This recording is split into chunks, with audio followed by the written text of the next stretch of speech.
আমার বিজনেস আইডিয়াটি হলো আমার কাছে একটা টিনের ড্রাম আর কাগজের ঠোঙা থাকবে আর আমি বিক্রি করব ঝালমুড়ি। আমি প্রতিদিন 500 ঠোঙা ঝালমুড়ি বিক্রি করার টার্গেট রাখবো।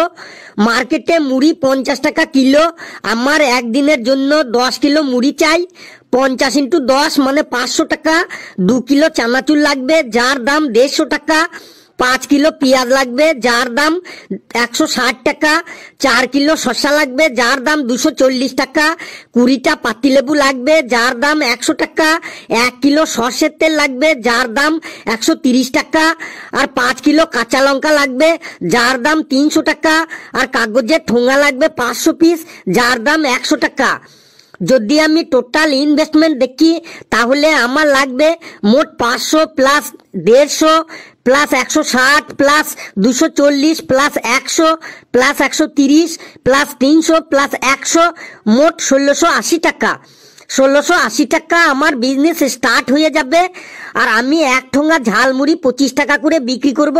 তাহলে 500 ঠোঙা ঝালমুড়ির দাম হবে 500 × 25 মানে 12,500 টাকা। এবার এই 12,500 থেকে যদি আমার ইনভেস্টমেন্ট বাদ দিই তাহলে হবে 12,500 মাইনাস 1680 মানে 10,820 টাকা। আমার পার ডে লাভ হবে 10,820 টাকা মানে মাসে। তবে 10,820 × 30 মানে 3,24,600 টাকা। বছরে হবে 3,24,600 × 12 মানে 38,95,200 টাকা। শরীর খারাপ বা কোনো দিন যদি আমি ছুটি নিই তার জন্য 95,200 টাকা বাদ দিলাম, তাহলে আমার বছরে 38 লাখ টাকা লাভ থাকবেই থাকবে। এত টাকা তো আমি ইঞ্জিনিয়ার হয়েও কামাতে পারবো না। মানে তোর ঘরের লোক এই জন্যই তোকে স্কুলে পাঠায় যে তুই পড়ালেখা করে টিনের ড্রাম নিয়ে ঝালমুড়ি বিক্রি করবি। স্যার, কোনো বিজনেসই ছোট্ট নয়, আর কর্মের থেকে বড় কোনো ধর্ম নেই। ওই বেশি বড় বড় ডায়লগ বলিস না তুই। সবই বুঝলাম, কিন্তু তুমি 10 কিলো মুড়ি মাখাতে 5 কিলো কাঁচা লঙ্কা ব্যবহার করবে। ওই মুড়ি খেলে ঝালে কেউ টিকতে পারবে? স্যার, মুড়িটার নামই তো হলো ঝালমুড়ি, তাই বলে এত ঝাল? স্যার, মুড়িটা তো ঝাল দেবারও কারণ আছে। আমার ওই ঝালমুড়ির দোকানের পাশেই আমার ভাইকে চিনির শরবতের দোকান দিতে বলবো। ঝালমুড়ি খেয়েই যখন কাস্টমারদের ঝাললে একদম মুখ জ্বলে যাবে তখনই ওরা মিষ্টি শরবত খেতে যাবে। আর প্রতি গ্লাস শরবতের দাম হবে 15 টাকা। 1 গ্লাস শরবত তৈরি করতে 3 টাকার চিনি লাগবে, তাহলে প্রতি গ্লাসে 13 টাকা করে লাভ থাকবে। তাহলে 500 × 13 মানে 6,500 টাকা এই শরবত বিক্রি করে পার ডে আমার লাভ হবে। তাহলে 6,500 টাকা মানে মাসে হবে 1,95,000 টাকা, আর বছরে হবে 23,40,000 টাকা। কি সাংঘাতিক আইডিয়া রে! ওই শরবত খেয়েও যদি কাস্টমারদের মুখের ঝাল না দূর হয় তখন কি করবি?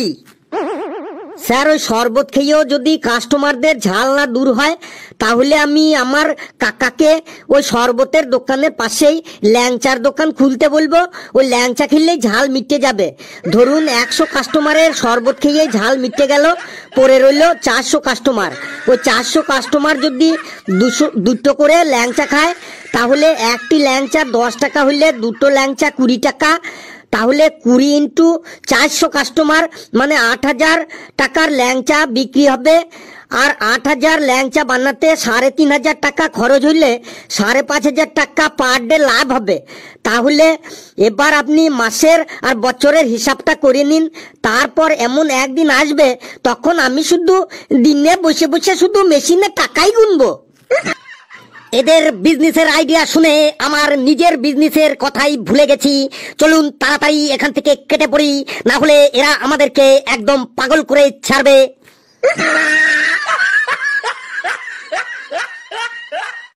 বন্ধুরা, ভিডিওটি কেমন লাগলো আপনারা কমেন্টসে জানাবেন। আর ভিডিওটি লাইক করবেন, শেয়ার করবেন যত খুশি, আর চ্যাটেই থাকবেন। আর হাসতে থাকুন, সুস্থ থাকুন। যত বেশি হাসবেন তত বেশি সুস্থ থাকবেন।